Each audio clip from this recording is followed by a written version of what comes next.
Dahan-dahan, anak. Manda talaga sa akin, Junjun na yan. Ano ba kasi nangyari? Megan, okay ka na ba? Mukha ba akong okay? Tingnan mo nga kung anong ginawa mo sa akin, no? Wala kang yang bata ka! Wait lang, Valerie! Junjun, ano ba kasing ginawa mo? Bakit napili si Megan? Tito, hindi ko naman po sinasadyang itulak si Megan. Siya po kasi yung nagpumilit na ipapasukin ako sa loob ng bahay. Hindi naman pala sinasadya ni Junjun eh. Aksidente lang ang nangyari. Tingnan mo, kinakampi mo pa talaga yung pamangkin mo. Nasakto na ngayong anak mo, oh. Dahil dyan, Junjun, pagsisilbihan mo yung anak ko. Opo, Tita Valerie, gagawin ko po yung lahat para makabawi po kay Megan. Dapat lang. Tama na nga, nangyari na ang lahat. Wala na tayong magagawa dyan. Hoy, Junjun, bilisan mo dyan. Ipaganda mo si Megan ng pagkain. Kakain na siya. Ah, sige po, Tita. Tito, wait lang. O bakit, Junjun? Sana hindi po kayo magalit. Bakit? Ano ba yung sasabihin mo? Tito, uuwi na lang po siguro ako kasi lagi na lang po kayong nag-aaway. Ano ka ba, Junjun? Wala ka nang uuwian. Tsaka, hindi naman ikaw yung dahilan kung bakit kami nag-aaway. Nung isang araw po kayong nag-away, lahat po napakinggan ko po yun. Bita-bita ka talaga lagi, Junjun. Huwag mong alalahanin yung Junjun. Basta itong tatandaan mo, nandito lang kami para sa'yo. O sige na, aalis na ako. Hoy, Junjun, halika ka rito. Bakit po, Tita? Ano, masaya ka na nag-away kami mag-asawa? Hindi ko rin naman pong ginustong mag-away kayo. Nagsabi lang naman po ako ng totoo. Di ba ayun yung gusto mo? Yung sirain mo yung pamilya namin? Oo nga! At dahil sa'yo, nalaman ni Daddy na nagsisinungaling ako! Itong bagay sa'yo!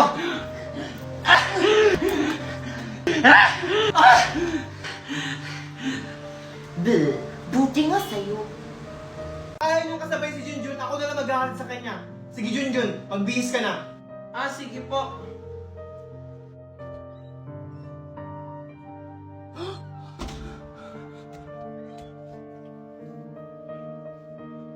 Alam ko na kung sinong gumawa nito. O tara na, Megan, ha? Yaya, yung bag ni Megan isunod na sa kotse, ha? Ma'am! Megan, ikaw ba may gawa nito? Ikaw lang naman yung pumasok sa kwarto. Uy, Junjun! Huwag mo nga akong pinagbibintangan dyan! Hindi ako pumasok sa kwarto mo! Sinong gagawa nito? Si Yaya? Hindi naman kayang dumihan nito ni Yaya. O, Megan, totoo ba yung sinasabi ni Junjun na ikaw yung nagdumi ng damit niya? Hindi po, Mami! Hindi ko po yan magagawa! O, tignan mo, ikaw, Junjun, huwag na huwag mong pagbibigtakan yung anak ko. O ano na naman kaguluhan yan? Daddy, si Junjun kasi pinagbibintangan niya ako na ako daw nagdumi sa uniform niya kahit hindi naman! Totoo ba yun, Junjun? Wala naman pong iba magdudumi ng uniform ko kundi si Megan lang. Siya lang po kasi yung pumasok sa kwarto ko. Megan, magsabi ka nga ng totoo. Hoy, Marco, huwag mo nga kinakampihan yung anak mo sa labas. Hindi ko siya kinakampihan, Valerie. Ang sa akin lang, kung siya ba talaga yung nagdumi ng uniform ni Junjun. Eh bakit naman kay Junjun na madumi yung uniform niya? Kasi pulubi siya! Sumusobra ka na, Megan. Dahil dyan, walang papasok sa inyo. Pero Daddy... Walang pero hanggat wala sa inyo ako maamin. Oo, Marco, huwag ka muna tumayo. Alam mo naman na hindi ka pa magaling, eh. Daddy, buti naman at gumaling ka na! Daddy, ba't ba kasi ikaw na hospital? Ano ba nangyari sa'yo? Alam mo ba kung bakit? Kagagawan to ni Junjun.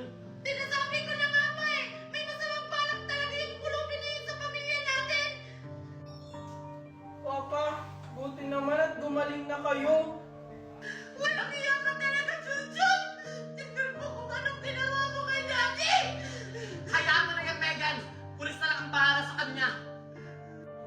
Wala naman po akong kasalanan.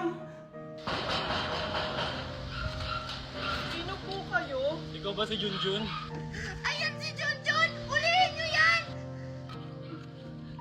Halika dito. Sumama ka sa amin. Yan ang nababagi sa'yo.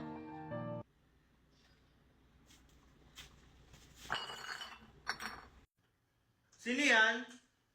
Tanga-tanga mo naman! Pag tayo ang kita ni Sir Marco dito, lintik ka sa akin. Oo na, huwag ka na maingay. Sige na, pumasok ka na.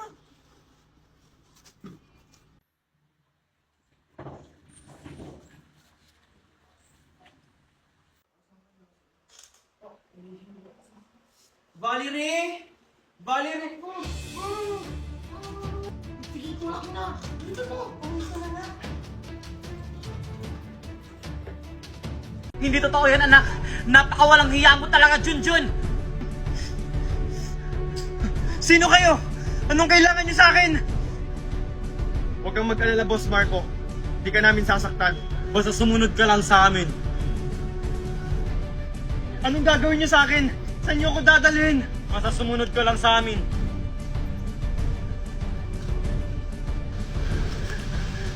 Junjun? Valerie, Megan? Ano nangyayari dito? Asawa! Daddy! Ang sagradong anak mo lang naman ang kumidnap sa'yo. Totoo ba yun, Junjun? Na ikaw yung may kakagawan nito? Oo, Papa! Ako ang nagpakidnap sa'yo dahil gusto ko lang ilayo kayo sa babaeng yan! Alam niyo ba, Papa, habang nagsasama kayo ni Tita Valerie, may iba siyang lalaki! At isa pa, siya din ang may dahilan kung bakit kayo na ospital! Nilason ka niya, Papa! Hindi totoo yan, Marco. Dahil sinungaling siya. Dahil alam mo naman na magaling siya gumawa ng kwento. Dahil isa siyang pulube. Bitawan niyo ako! Hindi ko na alam kung sino yung paniniwalaan ko sa inyo! Ako, Papa! Ako! Ako paniwalaan mo. Dahil ako ang asawa mo. Ako, Papa, dahil may ebidensya ako! Nandakag saan kapag nakalabas ako dito. Megan, Junjun, ito na yung bagong bahay natin. Wow! Ang ganda, Papa! Ang laki-laki! Simula ngayon, Junjun, Daddy na ang tawag mo sa akin, okay? Okay, Daddy. Thank you, Daddy! Ang ganda-ganda ng bahay natin! Ah, Junjun? Ah, ano yan, Megan? Sir Marco! Oh, mga anak, maiwan ko muna kayo dito ah. Tinatawag na ako ng abogado natin. Ah, sige po, Daddy! Ah, Junjun, patawarin mo ko sa lahat ng nagawa ko sa'yo. Patawarin mo rin ako, Megan, nang dahil sa akin, naging magulo ang lahat. Ah, hindi Junjun, ginawa mo lang ang tama. Akala ko kasi, magbabago pa si Tita. Sana nga magbago na si Mami, kasi miss na miss ko na siya. Lahat nagbabago, Megan. Kaya sana si Tita magbago na para makasama na natin siya. Oh, mukha yatang malalim yung pinag-uusapan nyo magkapatid ah. Alam nyo, masaya ako kasi masaya kayo sa isa't isa.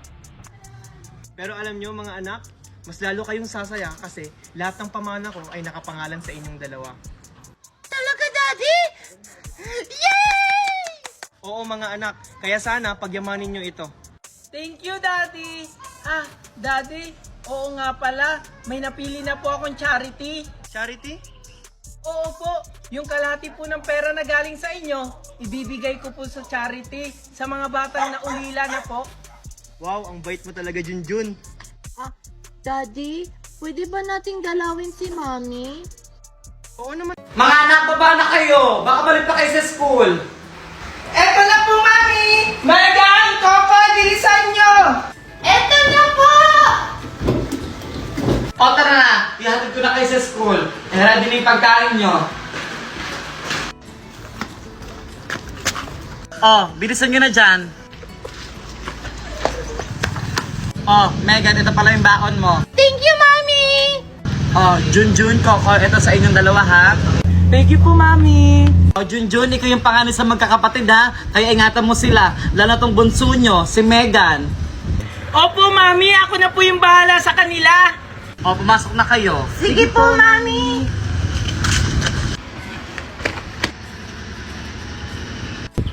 Ganda talaga ni Valerie. Hi Valerie!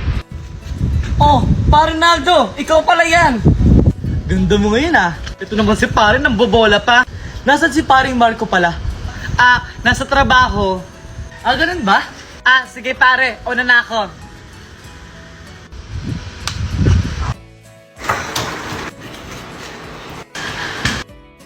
Mommy, Daddy, tingnan nyo! Wala na lang ako sa quiz kanina! Wow, ang galing naman ng bunso namin. Manang-mana ka talaga sa akin. Ako din, Mami, Daddy! Ako po yung haya sa exam namin! Ako din, Mami. Tingnan mo, perfect score ako sa exam namin.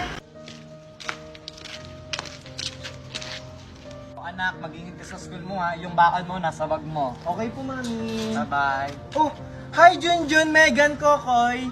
Hi, Moy Moy! O teka, ba't parang hindi nyo nakasama yung mami nyo? Busy kasi si Mami. Ganun ba? Nasanay lang kasi ako na hinatid kayo ng mami nyo. Hindi na sila hinahatid, Mami, kasi yung mami nila ng lalaki na. Hindi totoo yan! Sinabi kaya sa akin ng kaklase ko na kapitbahay nyo. Anak, tama na! Sinabi hindi totoo yan! Walang iya ka, Mama na! Bakit mo sinuntok yung anak ko? Anak ko, okay ka lang ba? Hindi na lalaki yung mami ko! Anak, kayong mga bata kayo, siguro totoo ang sinasabi ng anak ko. Ipapa-principal office ko kayo! Yung anak mo kasi, ang bata-bata pa, pero chismoso na! Parang ikaw! Chismosa! Sabi ng bata ka? Sige, subukan mo saktan yung kapatid ko! Mami, my God! Pasalamat ka. May araw ka rin. Ano? Hindi pa ba kayo babangon dyan? Para walang pupuntahan na. Yes! Today's the day! Kuya, gising na! Wait lang, 5 minutes pa! Mama, si Kuya ayaw gumising! Huwag na yan isama! Ito na nga, babangon na nga! Mami, ready na ako!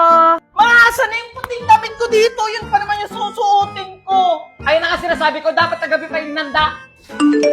Hala! Basahan pala ng assignment ngayon! Wala pa akong sagot! Sabi ni Ma'am sa isang araw pa. Ayan! Kung kagabi mo pa yung ginawa, edi sana tapos na yan. Kung kailan naalis tayo. Ano ba kasi assignment mo, Megan? Ito, Mat. Ang hirap-hirap pa naman ito. Mat? Ay, pass!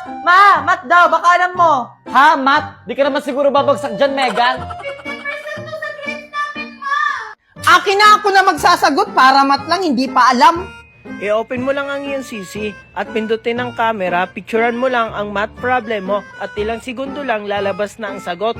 Ganyan lang kadali ang CC, kaya ano pang hinihintay nyo? I-download nyo na. Malaking tulong ito sa schoolworks nyo, lalo na sa research. I-type nyo lang ang gusto nyong topic sa research at bibigyan na kayo ng magandang sagot. Kaya si CC ang sagot sa problema nyo sa schoolworks.